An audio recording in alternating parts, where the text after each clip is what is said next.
Ti marrim tani shtruar? Patjetër. Po thoshte Doriana Vura Retha që kishte ca mungesa. Unë s'jam ekspert e fushës se zoti hyja kur këtij muhabeti, prandaj kam nevojë për ndihmën tuaj. Edhe të Markelit, që vazhdoj ta kem në një lidhje direkte. Tani se me dëshirën me që është zonjë? Patjetër. Okej. Jep. Atëre, ne që në momentin e parë që u shfaqën pamjet e para të zjarrit, u kuptua menjëherë që ai ishte një zjarr në fasad. Pra teknikisht t'i bëjmë një analizë të shkurtër teknike për të kuptuar pak a shumë se çfarë ka ndodhur. Nga informacionet që ne kemi marrë edhe në terren, sepse unë isha sot në mëngjes edhe në objekte dhe e pash nga afër se çfarë ka ndodhur, flaka ka filluar nga disa kartona që janë djegur për jashta buz një supermarketi që është në katin përdet të pallatit. Fëmijët duke luajtur, a nuk e dikush, ka ndez këto kartona dhe duke qenë që kjo flak ka qenë afër ngjitur me fasadën, ka bërë të mundur që fasada të marri zjarr, të marri flak në mënyrë të menjëhershme dhe kjo të ndihmoj pastaj për hapjen e flakës në fasadë. I them këtë detaj teknik sepse ka shumë rëndësi në analizën që do t'i bëhet edhe në gjykimin që do t'i bëhet se thua zgjidhjes së kësaj situate, duke i lidhur pak edhe me jo vetëm me dëmin dhe kush do të kompensojë dëmin, po dhe me çfarë ka ndodhur realisht dhe se si duhet zgjidhur realisht kjo situatë. Fasada ka marrë flak dhe fasada ka qenë e përbërë nga materiale metalike, alukobond, tip alukobondi, saktësisht do të përcaktohet se çfarë materiali ka qenë, i cili midis faqes së murit dhe kësaj shtresës së alukobondit ka pas një shtresë lesh guri, i cili nuk digjet dhe po ta shohësh në fasadë, copat e leshtit gurit janë të ngjitura në mure, vetëm ato të cilat dhe të padëmtuara dhe vazhdojnë të qëndrojnë të ngjitura në mur. Kanë rënë vetëm ato të cilat elementët lidhës të kësaj pllakës së leshtit të gurit me murin janë djegur. Pra këto tapat lidhëse, vetëm ato kanë rënë. Kjo tregon që i gjithë elementi djegës ka qenë faqja e jashtme e fasadës, pra ka qenë pikërisht ajo shtresa e alukobondit, nëse mund të quhet kështu. Dhe e gjithë analiza duhet përqendruar tek ky element ndërtimi, pra duhet përqendruar tek kjo lloj analize. Dhe ato fletët që kanë rënë poshtë, po të shkosh në ambient dhe të shohësh, i shikon të shpërndara copa llamarinash në dysheme, që janë këto fletët e alukobondit. Tani bëjmë një analizë teknike, çfarë ka ndodhur? Pse është kjo situatë? Kjo shtresë, kjo fletë e alukobondit, ka qenë e lyer me një bojë, me një rezinë, e cila ka ndihmuar sepse llamarina nuk merr flak. Pikërisht ajo ka qenë si një fasadë e lyer me benzinë. Dhe në momentin e parë që i është dhënë shkëndija, ajo ka marrë e gjitha. Që këtu ti kupton që ky objekt dhe kjo fasadë ka qenë jashtë kushteve dhe normave teknike për t'u aplikuar në një vend të tillë. Tani, përveç kësaj, ka dhe disa standarde të tjera të cilat ndihmojnë dhe frenojnë dhe zvoglojnë efektin e zjarrit, të cilat kolegët do t'i thonë më vonë me detaje. Por në raste të tilla, kur fasada bëhet një fasadë e tillë e ventiluar, në objekte të tilla të larta, është domosdoshme të vendosen barriera ndarëse. Pra ajo nuk duhet të jetë nga fillimi në fund e gjitha si një oxhak. Pra ti e ndërpret në segmente të caktuara zjarrit. Kjo bën që nëse ka rast të zjarresh të frenohet në një pikë të caktuar. Të frenohet në një zonë të caktuar. Mosmarrje e gjitha. Të mosmarrje e gjitha. Të gjitha këto kanë dështuar. Dhe fakti që ka ndodhur kjo përhapje e madhe do të thotë që ky sistem nuk ka funksionuar. Dhe tjetra për ta mbyllur vetëm këtë analizë teknike është në momentin e parë që ka rënë zjarri, në atë vatrën e vogël të zjarrit, nuk ka pas element hidrant, element të tjerë që të ndërhyjnë për ta shuar direkt. Janë munduar me kova me ujë ta shuajnë që nuk është zgjidhje. Pra nuk është element që të ndihmon. Ai hidranti, sipas standardit që duhet jetë aty afër në pikat kyçe, duhet të mbulojë sipërfaqen e caktuar, ai shpëton jetë. Pra, me pak fjalë, me një përmbledhje të përgjithshme dhe për ta lidhur vetëm pak të lutem me deklaratën që ka bërë kryeministri që do të ndërhyjë vetë ndërtuesi për të rikuperuar dëmet, do doja thjesht i vija në vëmendje që ndërtuesi të ndërhyjë jo duke bërë të njëjtën gjë, se nëse ai riparon vetëm 1/3 e godinës dhe e gjithë godina është e lyer me benzinë, nuk ke zgjidh gjë. Ai duhet alçoj gjithë fasadën tokë dhe të bëjë një fasadë të re. Ndërtoj pra thot nga sepse është i njëjti. Ndërtohet 100%. Po pra, e ka fjalën, po pra ti duhet që ky kompleks para ky zjarr. Dalim pastaj te kompleksi se mos dalim nga tema dëshira. Arrim aty tek pjesa e djegjes. Ka nisur nga kati i parë. Atëre, unë do doja të bëj një hyrje të shkurtër duke ju referuar edhe asaj që përcolli gazetare juaj Doriana Bezat, ku fatikisht ishte vetëm një përmbledhje pasojave që janë aktualisht të dukshme, se ato të padukshme do dalin më vonë gjatë kryesaktit të ekspertizës. Por ngjarje të tilla nuk janë incidentet izoluara fatikisht. Kjo ndodhi është faktikisht e faktuar edhe para disa vitesh në të njëjtin objekt, por edhe në një objekt tjetër pranë mos u gabofsha tek Drejtoria e Shërbimit Transport Rrugor Tiranë, dhe janë rezultat i një zinxhiri që fillon shumë përpara zjarrit. Pra, ajo që duhet theksuar është se zjarret mund të kenë shkaqe të ndryshme dhe shpesh të paparashikueshme, por mënyra se si objekti reagon ndaj tyre është tërësisht e kontrollueshme. Sa i takon shkaqeve, neve nuk duhet jemi të nxituar të nxjerrim konkluzione, pasi autoritetet besoj janë vendngjarje dhe po merren me mbledhjen e të gjitha. Nga çfarë sheh, nga çfarë se ti je ekspert ai për ta kuptuar se çfarë është. Ato po them. Po shkaqet e mundshme, domethënë të fillimit të zjarrit janë të shumta. Domethënë në asnjë rast neve nuk mund ta parashikojmë skenarin se si mund të fillojë një zjarr.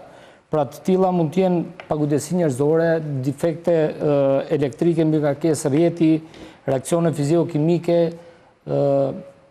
mos respektim, po themi, i vendosjes së pajisje, mund të jetë dhe zjarre të qëllishme.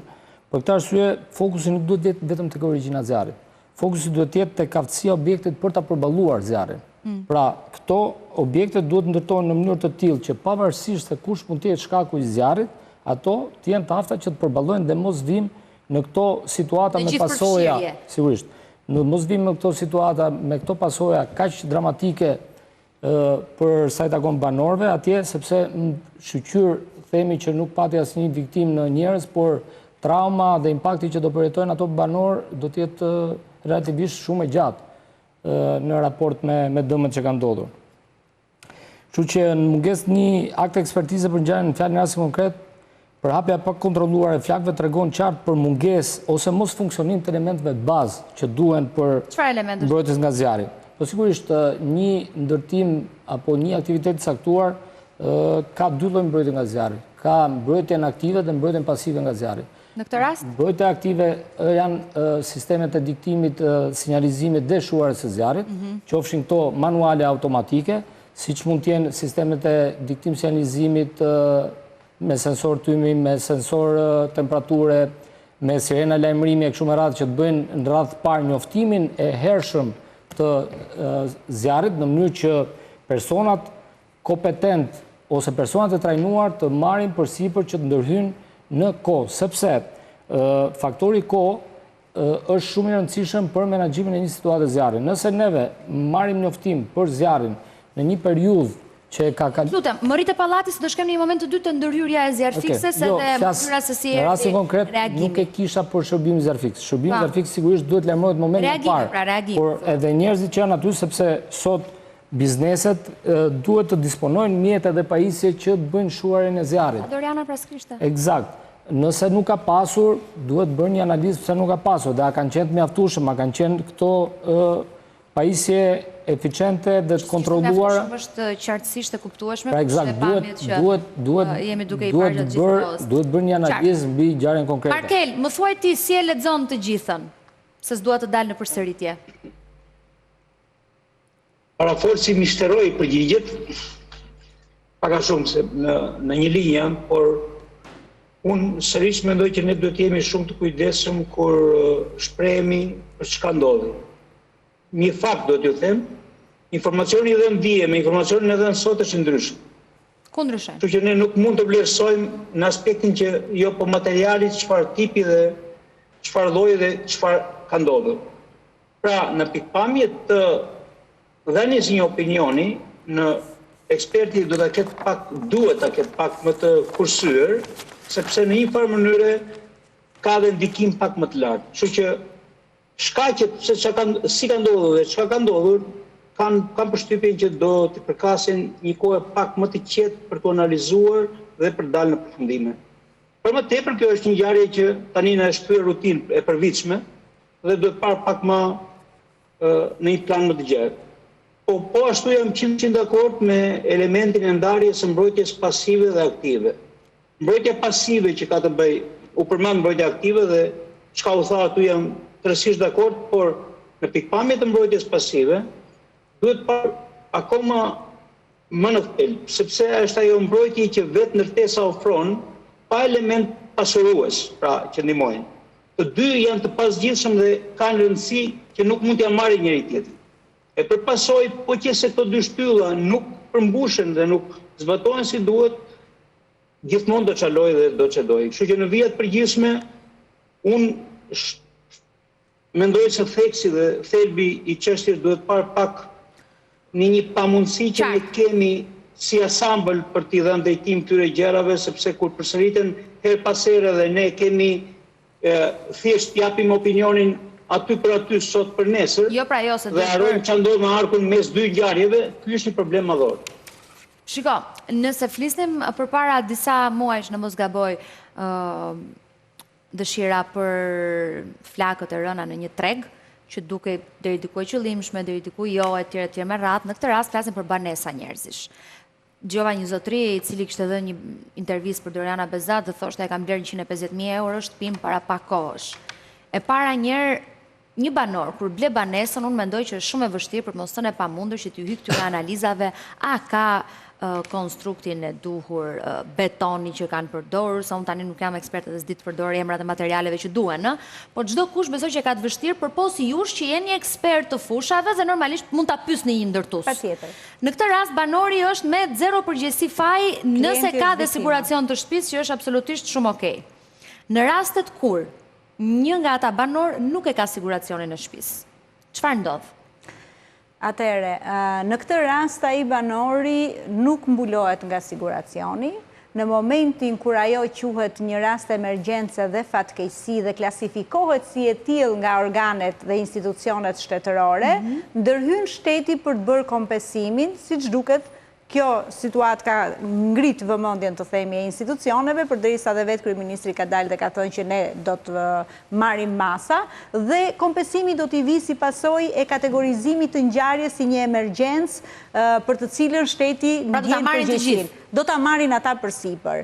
Ajo që nëse nuk do t'ishte ky rast, pastaj do t'i mbulonin vetë shpenzimet banorët, ose rasti tjetër do t'ishte që do të hapnin një gjyq me ndërtuesin, do justifikonin faktin që ai nuk e ka kryer ose e ka kryer siç duhet, do gjendej shkaku që do ishte një rrugë shumë e gjatë dhe nuk besoj se do të kishte rezultat. Ecim me ndërhyrjen. Këto janë 3 variante. Jo pa qëllim, ja thash më herët Markos, pa dashur ta vendosja në asnjë moment në vështirë, si këtë pjesën edhe ai e tha, ishin gjithë makinat e parkuara poshtë, zjarfiksia s'kalonte dot, është një tmerr i vërtetë, po mos flas pastaj për rrugën që duhet shkonte zjarfiksia deri te kompleksi që kishte trafik. Pa diskutim. Pjesa e ndërhyrjes e aksesi që është numri 1 i faktorit determinant për të minimizuar efektet e zjarrit në çdo rast, është çështje që duhet, si thua, zgjidhur që në projekt. Dhe në fakt, këto janë disa zgjidhje që mund të ishin shmangur nëse do të ishin bërë siç duhej që në fazën e projektimit. Sepse projekti është baza e ndërtimit. Unë kam vënë tekstin në mënyrë të vazhdueshme duke u bërë deri e bezdisshme, duke thënë se sa i rëndësishëm është zgjidhja në projekt siç duhet për sa i përket një ndërtese. Një ndërtesë nuk është thjesht një vend që të duket bukur, nuk është diçka që ne duhet të na shijoj pamjen. Është një vend që të na japi e para siguri jete, sepse ai banorin 150.000 euro që ka bler atë investim, e ka marrë me kredi, ai e di si i ka mbledh ato lek. Duhet të blej një konfort dhe një siguri me ato para. Nuk mund të blej pa sigurinë. Dhe projekti është baza që ty të garanton që gjërat janë në nivelin për cilat ti paguan. Ti po paguan për vërtet për atë kosto që ka objekti apo jo.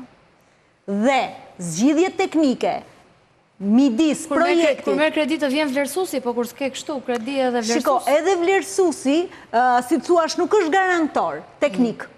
Vlerësuesi thotë që vërtet vlera e këtij produkti, e këtij malli është kaq para, por nuk është, si thuash, garantor nga ana teknike. 1.800 deri në 2.000 metra kushtonte në këtë pallat. Në këtë pallat. Dhe janë disa hallka që mbulojnë njëri tjetrin. Pra është projekti i pari. projekti mbrojtjes nga zjarri, projekti instalimeve elektrike, projekti i konstruksionit që përmendi kolegu, projekti i arkitekturës se si janë zgjedhur elementët e fasadës, është raporti auditimit të energjisë, që është edhe ai një hallk që merr pjesë tek vlerësimi i godinës, sepse ai përcakton veshjet, përcakton shkëmbimet termike, përcakton materialet nëse janë të djegshme ose nuk janë të djegshme. Pra janë disa hallka të cilat janë pjesë e procesit dhe mund të, nëse ato veprojnë siç duhet, i eliminojnë këto situata. Dhe përveç kësaj është pjesa e kontraktorit që do kryej punimet. Është pjesa e supervizorit që do mbikëqyri ato punime, nëse janë bërë apo jo sipas atij projekti, nëse kanë respektuar apo jo ato specifikime teknike. Është kolaudatori që do bëjë kolaudimin e objektit. Dhe në fund fare, kur të jepet leja e shfrytëzimit për ato objekt, do të thotë që të gjitha këto relacione, të gjitha këto raporte, të gjitha këto kontrolle kanë rezultuar pozitive. Dhe në momentin që jepet leja e shfrytëzimit, u jepet e drejta banorëve të futet të banojnë në ato objekt. Pra mendoj që i gjithë ky kolaudimi i objektit të paktën në mënyrë formale është kryer. Fakti që ka dështuar, sepse ky është një dështim i sistemit të mbrojtjes nga zjarri, a është dështim i fasadës, a është i sistemit impjantit mekanik, a është i impjantit elektrik. Kjo do t'i vendoset pika mbi i në momenti që do bëhet analiza. Por rezultati tregon që është një dështim dhe diçka ka dështuar, tregon që këto hallka nuk kanë funksionuar siç duhet. Dhe ndërtimi, unë e kam thënë dhe vazhdoj ta them, nuk është biznes për të gjithë. Ndërtimi është përgjegjësi. Ti ndërton dhe ke në dorë jetën e atyre banorëve të cilëve ju shet një produkt siç është ndërtimi. Kur sheh pamjet, çfarë nuk ka shkuar mirë? Do doja të kthehesha tek pyetja juaj që ishte shumë signifikative në fakt në lidhje me çfarë duhet dim banorët ose potencial kur blen një shtëpi. Duhet kuptojmë që katalizatori midis ndërtuesit dhe banorëve, pra ai që certifikon dhe vërteton që godina apo objekti në fjalë është i sigurt, është shërbimi Zerfix. Sepse shërbimi Zerfix, sot sipas ligjit 152/2018, kërkohet që në çdo objekt që është në ndërtim apo që i nështrohet një procesi të rekonstruksionit, të ketë një projekt të mbrojtjes nga zjarri, të dedikuar për ata aktivitet që do kryhet në atë ndërtesë. Dhe ato pamjet që ne shohim në ndërhyrje, ajo është pjesa e strukturës ndërhyrëse pra operacionale të shërbimit Zerfix. Por shërbimi Zerfix ka dhe një sektor tjetër, i cili është sektori parandalimit, i cili merret me kontrollin e projekteve të mbrojtjes nga zjarri dhe certifikimin e sigurisë nga zjarri në objektet që ndërtohen, pra në certifikimin përfundimtar. Presupozohet që në momentin e fundit që një objekt certifikohet, presupozohet që është i ekzekutuar totalisht projekti i mbrojtjes nga zjarrit në mënyrën më të mirë të mundshme, pra tregon që ky objekt është i garantuar për jetesën apo për zhvillimin normal të aktivitetit që do kryhet në atë objekt. Pra, e thënë më shkurt dhe më pastër edhe për opinionin publik, do të duhet që t'i besojnë institucioneve, por këtu ka pikë pyetje nëse janë zbatuar apo jo projektet, nëse janë bërë projektet në mënyrën e dur, sepse ka dhe një problem shumë të madh, sot nuk ka asnjë kontroll mbi materialet që tregtohen për mbrojtjen nga zjarri në Shqipëri. Pra, importon kushdo, çfarë do, nuk ka një kërkesë mbi origjinën e mallrave, mbi certifikimin e tyre, mbi efikasitetin e tyre, mbi gjurmëshmërinë më brapa se ku përfundojnë këto materiale në treg. Nuk ka absolutisht asnjë licencë me vendi vetëm botë që nuk operatorët e tregut operojnë pa licencë specifike. Pra, autoritetet e shërbimit Zerfix nuk kanë kontroll mbi tregun realisht. Dhe me të drejtë, ndoshta më pa dashur fare të hyjnë detaje, ndoshta edhe rastin fjalë nuk e ka ditë se çfarë lloj efekti mund të ketë kjo në një rast të zjarri.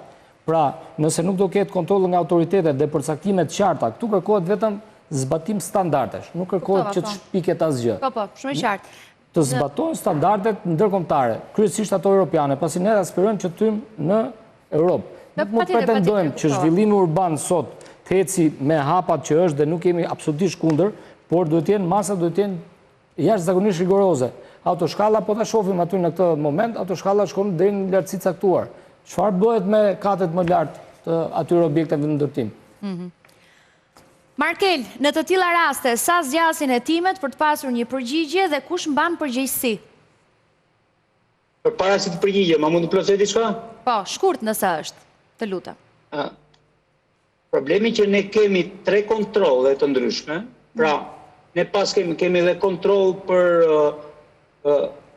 zjarin, dhe kontroll për eficiencën, dhe kontroll për projektin, të le shihen, dhe kështu është fakti i ligjit, që kemi 3 projekte, kur projekti është vetëm një.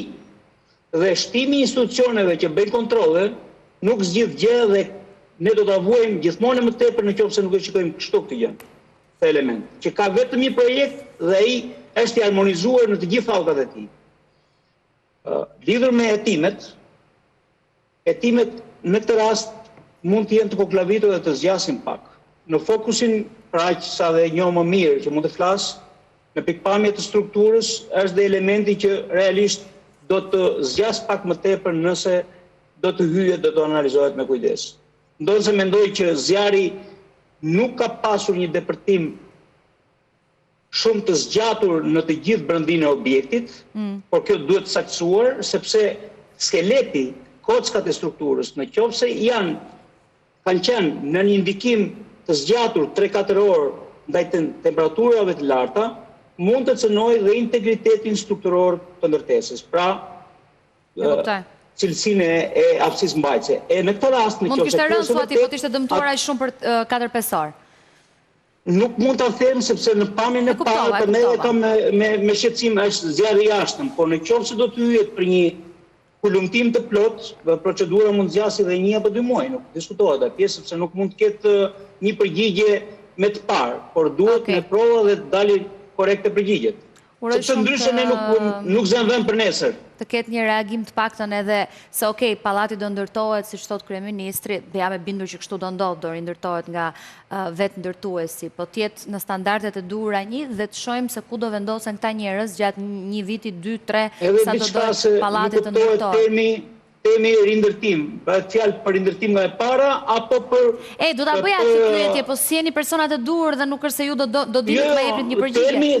Po termi rindërtim është nga e para. Pra, tani, se mos është rindërtim, rregullojmë të fazatë nga ana ktese, kjo s'ka sens pastaj, po duhet do shihet në fillim. Siç u thash, e rëndësishme është një herë të shihet ku do vendosen këta njerëz në 2-3 vite sa do dojë pallati të rindërtohet prapë, të futen në shtëpitë e tyre, të rregullojnë edhe një herë nga fillimi. Vështirësi e madhe për ta, uroj shumë, ne padyshim jemi pranë gjithë familjeve të prekura, po mbi të gjitha do ishte mirë që institucionet kishin një reagim më të menjëhershëm, se shumë po dëgjoja nga ata banorët që thoshin kishin fjetur të afërmit dhe ishte jo fort e mirë për të dëgjuar. Kanë nevojë për ndihmë në këtë moment. Faleminderit shumë të treve për kohën tuaj edhe komentet shumë profesionale. Ju falenderoj. Publicitet.